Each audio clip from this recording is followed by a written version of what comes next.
about time that is wasted. But because you said about the going to the movie and you said 2 hours of your life that you never get back, and it gave me the impression, bruv, that don't you don't really think of time spent on entertainment or a time that you on leisure and entertainment as being productive. Why is that? I see it as being productive. Oh yeah, no, I didn't mean to give that impression. I All think right, there's all okay. sorts of, yeah, many things can be productive. I think leisure and doing things like that are vital. You've got to Yeah, have a balanced life. absolutely. So no, I don't mean being productive is sitting writing emails or something like that. Yeah. But no, I spend a lot of my time on the music side of things, I can have a very productive couple of hours or longer Yeah. doing just that. So no, I would not in any way want to imply that. And as I say, I enjoy very much the cinema. And in fact, we went to the theatre last week as well to see a show called Six, which is about the six wives of Henry VIII, Mm. over down there in Guildford, and it was brilliant. I mean, the music, the six women who played the parts, and they had a band on the stage, four women, superb band, they really were.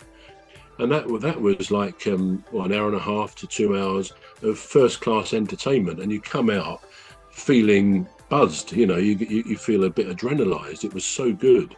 Well, the dancing, the music, the whole thing was excellent. So, oh no, I consider that very much very important as part of our culture. Really, we got to do those things. Oh, that's good because Definitely. yeah, because with me, the only reason why I brought that up was with me, if I try to be overly productive, it's counterproductive for me. Because then I burn myself out Mm. and I do less, even though I'm trying to do more. In the end, I do less. But when I balance it out and I just take time out, do something else that is, you know, like leisure, like a hobby or something, or even just put on a good movie and watch, Mm. or even sleep for say about an hour, just take a nap. I feel refreshed afterwards, and I'm able to do more. Absolutely. And I'm able to do more. So that's the only reason why I brought it out anyway. Well, over to you then. Sorry. Yeah, sorry. So we've got a couple of ethical dilemmas. We know what they are, don't we? Where if we've there's no real answer in a sense. We know if we do the one thing that's going to be against our morals or our ethics, the other thing would be equally wrong for somebody else. So let's have a couple of these examples. Right. Now, this I'll read this one here. Consider a situation in which a group of people are enjoying an outdoor adventure together.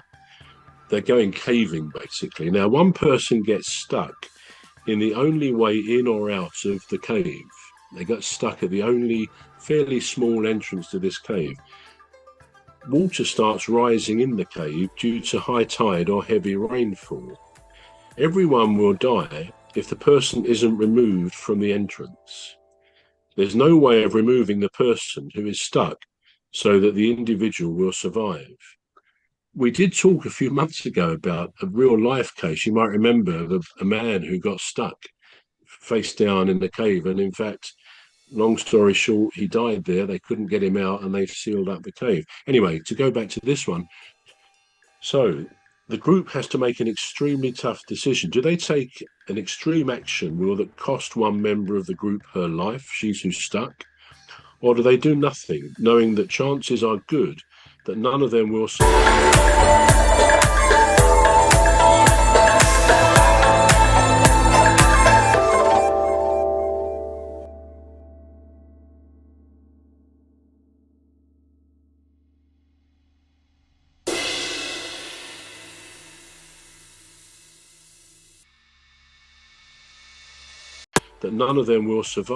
if that choice of action is taken? So, in other words, if they leave her there, but moving her will mean killing her. But if they don't, they will all die.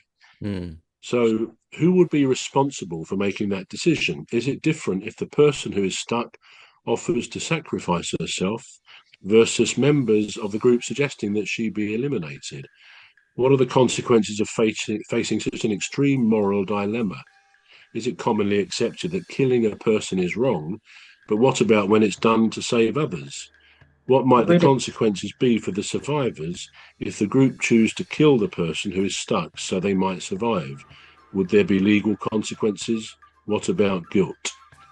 So there you are. What would you do if you're one of the parties stuck there and you know if you don't remove the poor woman who's stuck in the entrance, then you're all going to die because the waters are coming up. But if you can, to remove her, you'd probably have to break her leg or her legs, and she would clearly die anyway. And you can all escape. So what would you do? Well, I think the simple answer would. Oh, sorry. Go on, Phantom. No, it's okay. Yeah, I think the simple answer would be to not go in the cave.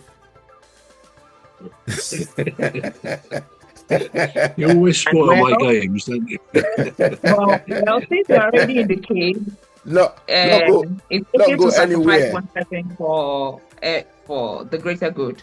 Yeah. So not go anywhere near the cave. That would be the most sensible thing to do.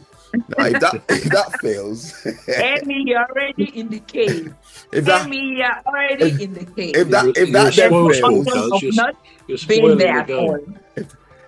fails, then yeah, well, we're gonna have to kill somebody. We're gonna have to kill somebody, bro. That's it. Yeah, that's it. For the greater good. Yes, we have to sacrifice one person. This is greater good for the greater number. Yeah, exactly for the greater number. Yeah. This is actually all we got time for. All right, okay. This is all we got time for. Sorry, guys. Oh dear me. Right, so we'll carry that one on. Yeah, we'll do it next week. Time. We'll do that same one next week. Yeah. So you've been watching and listening to the Alien Spaceship with myself, Emmy Hikins, and he calls me bruv. And me, Trevor Gear. And me, Trevor Gear, and he calls me bruv. Yeah. And Omimi, they call me Phantom. They do, don't they? We do. It's good to have you. Nice to see you, Omimi. Really good to see you. Yeah. So it's a goodbye. Seeing everyone again. Yeah, absolutely. So it's a goodbye from me. It's a goodbye from me too. Yeah. Bye, everyone.